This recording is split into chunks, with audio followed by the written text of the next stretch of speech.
Eu já falei aqui que eu amo portáteis. Os meus consoles favoritos na vida foram portáteis. Videogames sempre foram meio que parte da minha vida.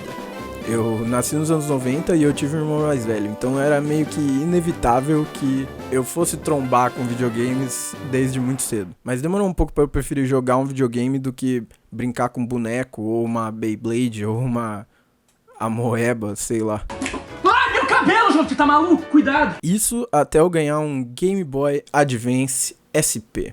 Poder jogar videogame a qualquer hora e qualquer lugar fez com que eu jogasse mais jogos e eu ficasse mais envolvido com as experiências desses jogos. Infelizmente, hoje em dia, o meu Game Boy tá com a tela quebrada e eu não tenho grana pra mandar consertar ainda. Mas o bom é que hoje em dia, com a onipresença dos celulares, todo mundo carrega um potencial emulador de GBA no bolso a quase todo momento. Com o bônus de que nenhum jogo emulado de GBA vai pedir confirmação do seu cartão de crédito.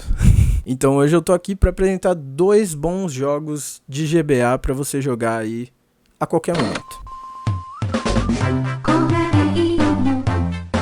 WarioWare Inc. Eu curto muito o Wario. Os jogos do Wario são sempre conceitos estranhos que o nerdola do Mario jamais faria. WarioWare Inc. é um jogo sobre jogos. Microjogos, na verdade.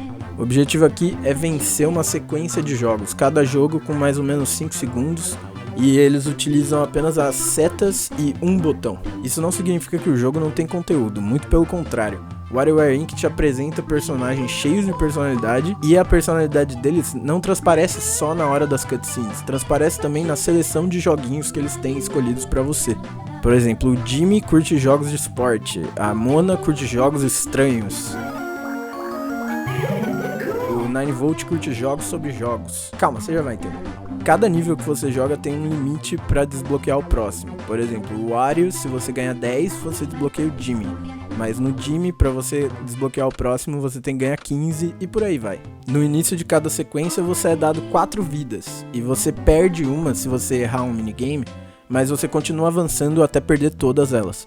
Então se você tiver vidas o suficiente, você pode chegar no 14, perder e ainda assim ir pro 15. A história do jogo consiste em pequenos contículos de cada personagem. E eu vou aqui te contar o meu favorito, que é o da Mona. O conto começa com esse cara aí, o Joe. Ele chega para trabalhar na sorveteria e ele bate o ponto com 7 minutos de antecedência. Daí corta pra Mona, que ainda está dirigindo a caminho do trabalho em sua moto. Até que de repente ela tem que parar, porque tem um cardume de criança atravessando a rodovia naquele exato momento. Ela tem um problema, porque ela tá atrasada pro trabalho, então ela decide correr na rodovia. Mas é avistada por um carro de polícia. E qual a solução da polícia para esse delito? Claramente é criar uma perseguição gigantesca e desproporcional contra essa inocente trabalhadora que estava apenas a caminho do seu trabalho. Nesse contexto, cada minigame que você ganha é um carro da polícia que você capota. Sim, você ouviu direito. Se você conseguir capotar 15 carros da polícia, você vence o nível e a Mona consegue chegar no trabalho dela a tempo. Que doideira, né? A Nintendo publicou esse jogo. Me diz aí que personagem da série Mario tem esse tipo de desenvolvimento. Eu não consigo pensar em nenhum. Qual foi a última vez que o Luigi derrubou 15 carros de polícia pra chegar no trampo dele? Aliás, qual foi a última vez que vocês viram o Mario e o Luigi trabalhando de encanadores de verdade? Tá uma cara de lavagem de dinheiro isso aí, hein? E eu quase esquecendo do 9V, pô. Hello? Hello? Hello?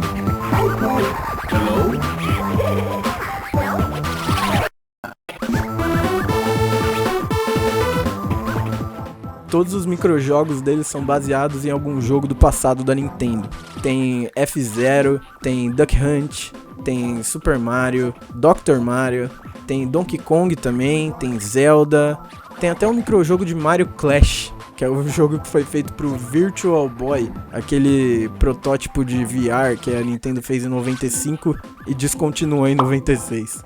E ainda quando você ganha do 9V, ele descobre na cutscene que lançou o Game Boy Advance SP. E ele fica igual pro Projota. Eu só queria que essa mina fosse um Game Boy. Entre os meus minigames favoritos de WarioWare Inc. estão o Superman desviando de prédios em 3D, esse aqui de skate, esse que você tem que desviar de flechas, esse que você tem que escapar de um copo gigante e o melhor de todos e provavelmente o mais simples, o arremesso de basquete. Satisfatório demais. WarioWare entrega personagens diversos, jogos diversos e o mais importante, o WarioWare entrega uma experiência de gameplay que dura no máximo 2 minutos por rodada, o que torna ele perfeito para puxar um pouco em qualquer intervalinho e jogar um pouquinho. Jogo top demais, velho. Eu vou falar agora de um dos meus jogos favoritos da vida inteira, que é Fire Emblem. Nesse caso eu vou falar de Fire Emblem The Sacred Stones. Fire Emblem é um RPG tático, com uma roupagem de fantasia medieval. Fire Emblem foi um dos primeiros RPGs que rompeu com aquela batalha tradicional de Dragon Quest, Final Fantasy, que você tá andando e daí de repente... E daí depois tá andando e daí de repente... Em Fire Emblem, a história acontece em capítulos. Cada capítulo contém algumas cutscenes que explicam a história e dão algumas dicas. E contém também o mapa, onde a maior parte do gameplay acontece. Você é incentivado a explorar cada casinha do mapa, a encontrar os segredos do mapa, além do óbvio, que é eliminar todos os inimigos do mapa. Essa estrutura também ajuda o jogo no aspecto jogar a qualquer hora que ele tem. Porque, com exceção dos mapas finais que são um pouco mais longos, a maioria dos mapas pode ser completado em 20 minutos, dependendo da experiência do jogador. O que torna Fire Emblem único é como ele trata os seus personagens. Ao contrário de jogos táticos como Advance Wars ou Wargroove, aqui cada unidade tem sua personalidade, cada unidade é um personagem. E eles têm motivação pra estar com você e tem motivação pra estar na sua história. Por exemplo, a motivação do Garcia a entrar no seu exército é que o Ross, o filho dele, entra no seu exército.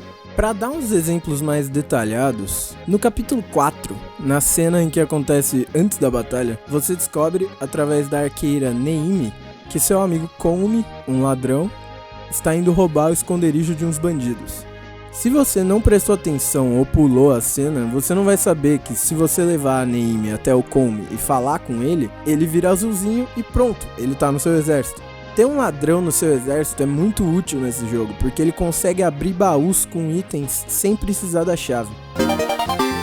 Nesse outro capítulo, se você pular o diálogo inicial, você também não vai saber que se você visitar esse vilarejo aqui, você recruta a Loot. Que é uma unidade excelente e tem uma dancinha maneira quando ela dá dano crítico. E se uma unidade sua morrer em um combate? Bom, ela morreu mesmo, tá? O Fire Emblem não permite que unidades que morreram voltem à vida. O jogo pede para que você se envolva com os personagens e escolha os seus favoritos, treine eles, monte seu time conforme as suas necessidades e que você entenda que você tá colocando eles em perigo toda vez que você coloca eles em batalha. É uma forma ótima de gerar tensão entre o jogo e o jogador, sem a necessidade de levar a história a níveis estratosféricos, sabe? Uma coisa que eu acho genial em Fire Emblem é como eles ensinam as mecânicas do jogo.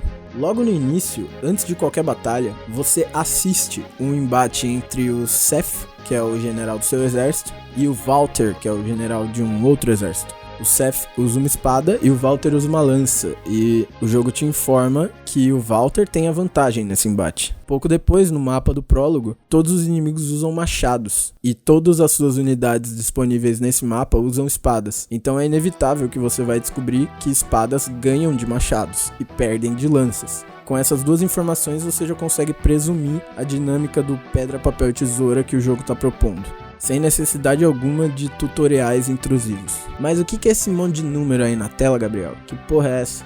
Bom, eles estão aí porque Fire Emblem é um jogo baseado em probabilidade. Em cima ali é a porcentagem que o golpe tem de acertar, no meio fica o dano que esse golpe vai causar, e embaixo é a probabilidade desse golpe ser um crítico. Um golpe crítico é um golpe que dá 3 vezes o dano de um golpe normal. Se a sua unidade é muito mais rápida que a unidade inimiga, ela também vai poder atacar 2 vezes, mas isso é circunstancial. Essa aleatoriedade do jogo é uma garantia que em algum momento o jogo vai te surpreender, pro bem ou pro mal. Nesse caso, por exemplo, eu tô em desvantagem contra o machado desse cara. Ele tem 80% de chance de me acertar, mas erra, e eu com 60 e pouco acerto. Nessa outra ocasião, eu ataco esse inimigo do machado, jurando que ele não ia conseguir me acertar, mas ele me acerta, e na próxima rodada ele com certeza vai me matar se ele acertar o próximo golpe.